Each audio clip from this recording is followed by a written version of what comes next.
बच्चों, कैसे हैं आप लोग। उम्मीद करता हूँ स्वस्थ होंगे। आइए, जैसा कि आप जानते हैं कि ऑनलाइन क्लासेस चल रहे हैं आपके क्लास 12 के लिए, जिसमें इसके पहले हम लोगों ने पढ़ा था चैप्टर 5 में हम चुंबकत्व एवं द्रव्य में जो आपका टॉपिक था वो एक टॉपिक कंप्लीट हो चुका था। चुंबकत्व क्या है, इससे रिलेटेड सारी बातें हो गई थी।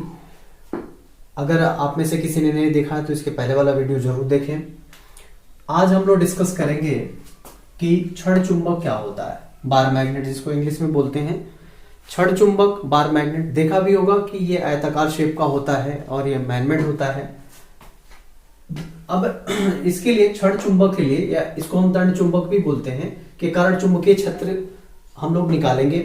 इसके पहले पढ़ा है आपने कि जो नॉर्मली हम लोग बात करते हैं, जिसकी नॉर्मली चुंबकीय क्षेत्र की हम लोग इसमें बात करेंगे। इसके पहले हम लोग विद्युत क्षेत्र की बात कर चुके हैं।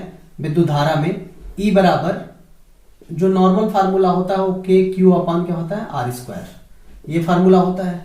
लेकिन जब हम लोग द्विध्रुव की बात करते हैं, द्विध्रुव के लिए जब हम लोग निकालते हैं तो द्विध्रुव कैसे बनता है, मैं याद दिला दूं एक बार। यहां पर मान लीजिए कि -Q आवेश है और यहाँ पर क्या है, +Q आवेश है। इन दोनों को मिला दीजिए। इसके बीच की दूरी कितनी होनी चाहिए, 2L या 2A, कुछ भी लिया होगा वहां पे, दोनों सही है।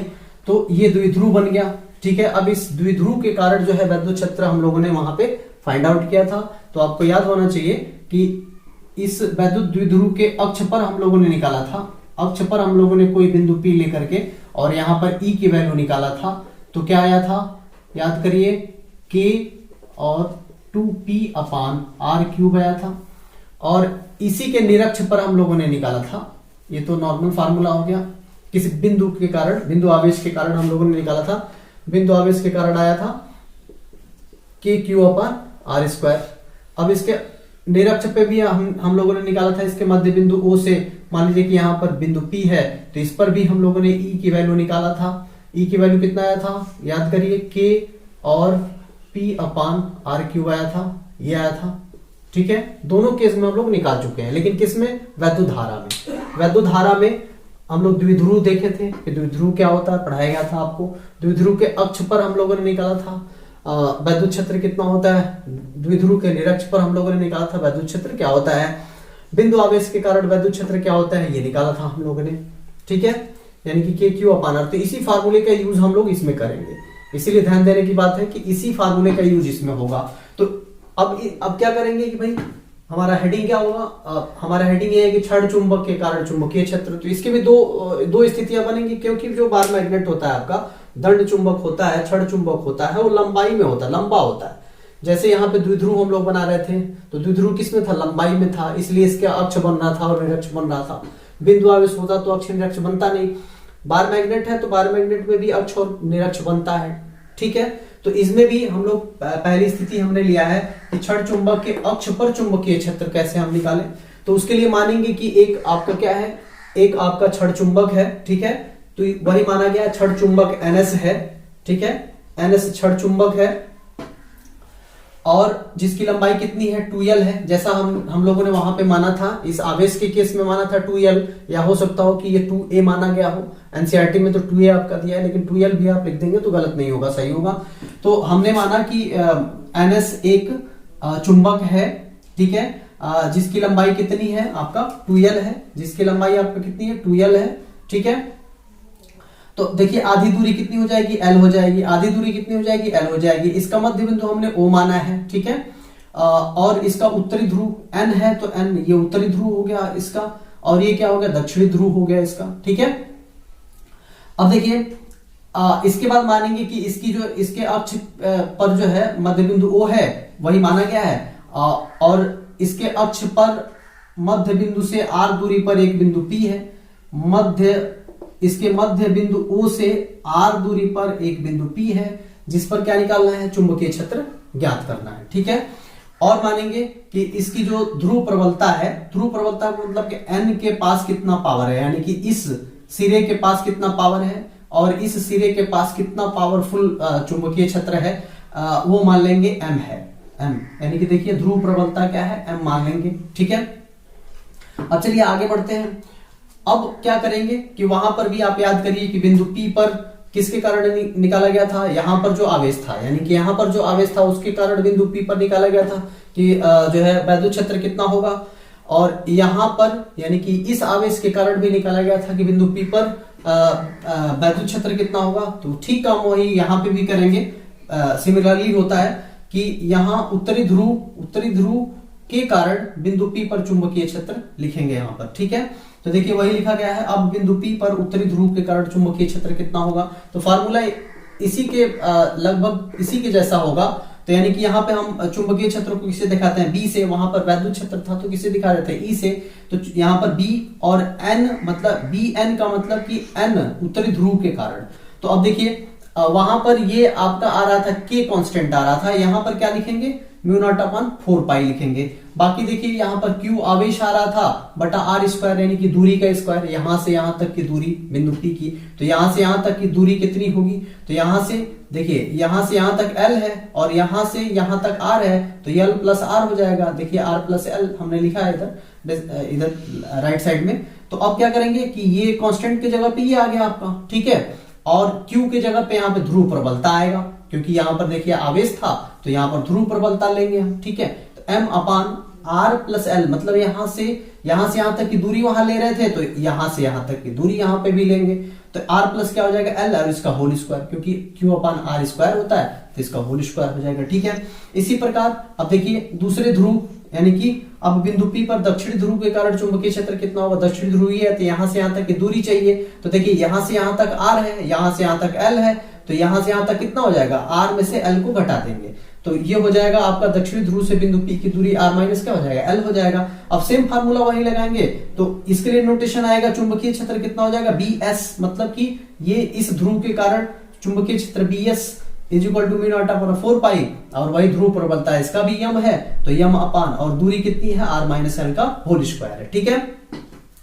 अब उसके बाद से अब क्या करेंगे कि नेट वहां पे भी निकाला था ना, यहाँ पे भी कि दोनों के कारण अलग अलग निकाल लिया, फिर बिंदु P पर नेट आपने जो है वैद्युत क्षेत्र निकाला था, तो यहाँ पर भी आपने चुंबकीय क्षेत्र निकाल लिया अलग अलग पोल के कारण, और अब इसका नेट निकालेंगे। तो नेट निकालने के लिए आपको पता है क्या करते हैं भाई, इसको जो है बीजगणितीय योग इसका कर देते हैं, ठीक है।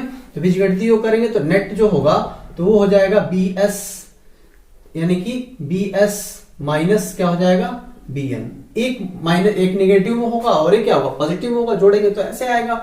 अब यहां पर वैल्यू आप पुट कर दीजिए BS का, BS की वैल्यू है μ0/4π और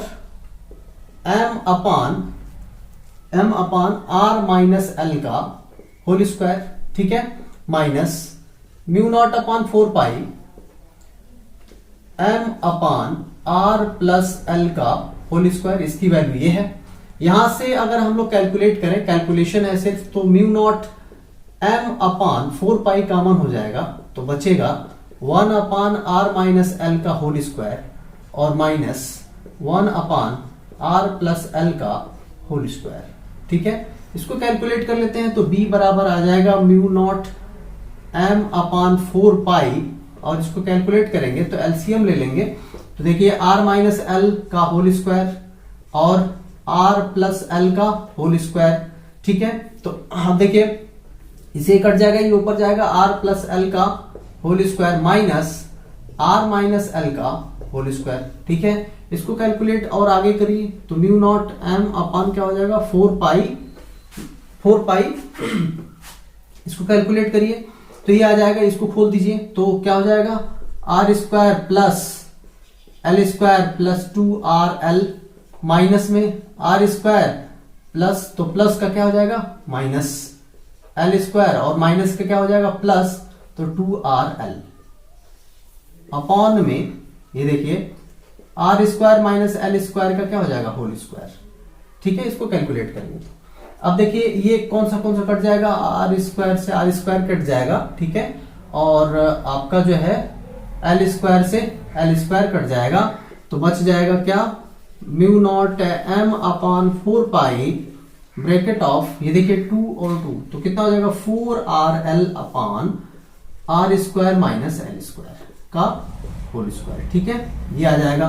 अब आपने पढ़ा है वहां पर भी कि अगर जो ये एल का एल जो है आर से बहुत छोटा होगा, क्योंकि ये दूरी बहुत छोटी मानी जाती है। जैसे उसमें भी द्विध्रुव में आपने एल की वैल्यू क्या माना था, बहुत छोटा माना था, तो यहां पर भी मान लेंगे कि एल क्या है, आर की अपेक्षा बहुत छोटा है। तो लिखेंगे यदि L is less than R, तो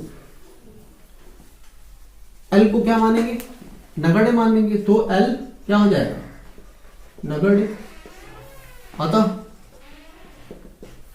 बी बराबर क्या हो जाएगा, म्यू नॉट एम अपान 4 पाई, यहां 4RL अपान नीचे क्या हो जाएगा R⁴। कैलकुलेट करके देख लेना, L हट गया तो R⁴ हो जाएगा। R से ये R 3 टाइम्स मतलब एक R कट जाएगा, तो B इज इक्वल टू कुल कैलकुलेशन आपका आ जाएगा, कुल कैलकुलेशन आपका आ जाएगा, देखिए mu naught M into 4L अपान क्या हो जाएगा R³। ठीक है, 4 पाई भी होगा। ठीक है, अब यहां से आप देख सकते हैं कि ये वैल्यू आ रही है। इतना अच्छे से जो है पहले वीडियो को पॉज करके नोट कर लीजिए, ये जो है वीडियो को पॉज करके नोट कर लीजिए कि इतना आपके लिए नोट्स बन जाए कम से कम। फिर हम इसको मिटा देंगे, मात्र 5 सेकंड का टाइम है आपके पास। 1 2 3 4 5 मिटा दे रहे हैं। अब जो है इसके बाद कैलकुलेशन को आगे बढ़ाएंगे और थोड़ा सा और इसमें कैलकुलेशन है, थोड़ा सा और मॉडिफाई करेंगे, इसको थोड़ा सा मॉडिफाई करेंगे। और देखिए यहां पर अब इसको थोड़ा सा और सॉल्व करिए, तो b इज इक्वल टू लिख सकते हैं, देखिए 2 म्यू नॉट अपान 4 पाई। देखिए इसमें से 2 जो है इधर ला दिया तो 2L बचेगा, और देखिए m इंटू 2L अपॉन में क्या हो जाएगा R³ हो जाएगा। अब देखिए ये आपको याद है कि Q इंटू 2L बराबर होता था स्मॉल p के, तो यहां पर भी सेम वैसे ही मिल रहा है, लेकिन यहां पे स्मॉल p नहीं लिखेंगे, 2 म्यू नॉट अपॉन 4 पाई, और यहां पे कैपिटल M लिखते हैं अपान R³, कैपिटल M अपान R³। तो ये आपका फाइनल रिजल्ट आ गया। अब आप जो है अब देख सकते हैं, इसको ऐसे भी लिख सकते हैं, b is equal to mu naught upon 4 pi, ये आपका कांस्टेंट हो गया, और 2m अपान क्या हो जाएगा R³। और वहां पे मैं याद दिला दूं आपको कि वहां पर आ रहा था E बराबर k 2p अपान R³। तो देखिए लगभग सिमिलरली आ रहा है, ये देख लीजिए, p के जगह पे यहाँ m आ रहा है, 2 आ रहा है, बाकी नीचे R³ है। ये आपका वहां भी कांस्टेंट था 1/4 पाई एप्सिलॉन नॉट, और यहाँ पर भी ये क्या है आपका कांस्टेंट है। तो ये आपका फाइनल रिजल्ट इसका हो जाता है। केस देखते हैं। सेकंड केस में क्या है कि क्षण चुंबक के निरक्ष पर चुंबकीय क्षेत्र, चुंबकीय क्षेत्र, क्षण के निरक्ष पर चुंबकीय क्षेत्र। ठीक है, हमने पूरा सॉल्व कर दिया इसलिए कम टाइम में हो जाए। इसको समझ लीजिए, बड़ा आसान है। उसमें भी क्या था, वैद्युत द्विध्रुव में भी किया था ऐसे ही, सेम वही है कि इसमें भी मानेंगे कि एक दंड चुंबक NS है जिसकी ध्रुवता क्या है m है, जैसे इसके पहले वाले माना है। इसके निरक्ष पर बिंदु O के लंबवत r दूरी पर, बिंदु O के लंबवत r दूरी पर देखिए एक बिंदु P है जिस पर चुंबकीय क्षेत्र ज्ञात करना है। चित्र ये बन गया आपका। कैसे बना है चित्र, देखिए कि ये आपका दंड चुंबक है, N और S दंड चुंबक है, और इसके निरक्ष पर बिंदु O से r दूरी पर एक बिंदु P है जिस पर चुंबकीय क्षेत्र आपको ज्ञात करना है। तो ज्ञात करने के लिए क्या करेंगे, पहले इस पोल के कारण इस पर चुंबकीय क्षेत्र निकालेंगे, फिर इस पोल के कारण चुंबकीय क्षेत्र निकालेंगे। तो यहां से यहां तक की दूरी पता होनी चाहिए आपको। तो देखिए यहां से यहां तक की दूरी क्या है, L है, और ये दूरी क्या है, R है। तो ये पाइथागोरस का प्रमेय लगाएंगे तो ये क्या हो जाएगा, अंडर रूट में r² प्लस l² हो जाएगा, जैसे उसमें किया था। ये जो है वैद्युत द्विध्रुव के केस में किया था। अब देखिए यहां पर भी वही कहानी है, ये भी L है और ये भी R है, तो सेम आएगा। ठीक है, तो यहां से यहां तक की दूरी पता चल गई। अब देखिए इसके कारण जो चुंबकीय क्षेत्र की दिशा होगी वो इस दिशा में होगी, क्योंकि आपको पता है कि N पोल से यानी कि उत्तरी ध्रुव से बल रेखाएं, चुंबकीय बल रेखाएं यानी कि ये निकलती हैं, मतलब दूर जाती हैं, और किधर प्रवेश करती हैं, साउथ पोल में प्रवेश करती हैं, यानी कि दक्षिणी ध्रुव में प्रवेश करती हैं। तो दक्षिणी ध्रुव की तरफ आती हैं और इससे क्या होती हैं, दूर जाती हैं। तो चुंबकीय क्षेत्र की जो दिशा होगी ये नॉर्थ पोल से दूर की तरफ होगी। तो ये देखिए BN दूर की तरफ हो गया, लेकिन दक्षिणी ध्रुव से देखेंगे तो इसकी तरफ होगी। देखिए BS, आपने देखा कि BS इसकी तरफ होगा, ठीक है। अब इसके दो घटक होंगे, BN के दो घटक होंगे, एक तो ये ऊर्ध्वाधर घटक होगा, ये क्षैतिज घटक होगा। तो ये थीटा हो जाएगा आपका, ये थीटा है तो ये भी थीटा हो जाएगा। तो थीटा के कारण ये थीटा से लगी भुजा जो होती है वो क्या होती है, cos थीटा होती है। तो BN क्या हो जाएगा, cos थीटा हो जाएगा इस पर, और इसका ऊर्ध्वाधर घटक BN क्या हो जाएगा, sin थीटा हो जाएगा। ठीक इसी तरह से इसके भी दो घटक होंगे, BS के भी दो घटक होंगे। एक घटक होगा इसके लंबवत नीचे की ओर होगा, ठीक है, BS sin थीटा, और ये हो जाएगा क्या, इसी पर होगा क्या, BS cos थीटा, इसी पर हो जाएगा क्या, BS cos थीटा। ये विपरीत होने के कारण क्या हो जाएंगे, एक दूसरे को निरस्त कर देंगे, बराबर भी होंगे, एक दूसरे को क्या कर देंगे, निरस्त कर देंगे। अब यही घटक क्या हो जाएंगे, जुड़ जाएंगे आपके, ठीक है। तो वही चीज लिखा गया। सबसे पहले हम निकालेंगे कि जो है वही कहानी लिखेंगे फिर से। उत्तरी ध्रुव के कारण बिंदु P पर चुंबकीय क्षेत्र BN बराबर μ0/4πm अपान दूरी का स्क्वायर करते हैं। तो दूरी कितना है आपका, ये है आपका, तो दूरी का स्क्वायर कर देंगे, कैलकुलेशन करेंगे, ये आ जाएगा आपका। इसी प्रकार इसके कारण इस बिंदु P पर निकालेंगे चुंबकीय क्षेत्र क्या होगा, ठीक है। इसी प्रकार BS = μ0/4πm अपान उसी का होल स्क्वायर, ये सेम है तो उतना ही आएगा। समीकरण 1 और 2 बना लेंगे। अब यहाँ पर आइए नेट निकालेंगे बिंदु P पर चुंबकीय क्षेत्र, तो कितना हो जाएगा, B बराबर, अब ये दोनों आपस में जुड़ेगा, ये दोनों आपस में, तभी नेट निकलेगा। तो दोनों को क्या कर दिया, जोड़ दिया, ठीक है। चूंकि एक ही दिशा में है तो क्या हो जाएंगे, जुड़ जाएंगे, ठीक है।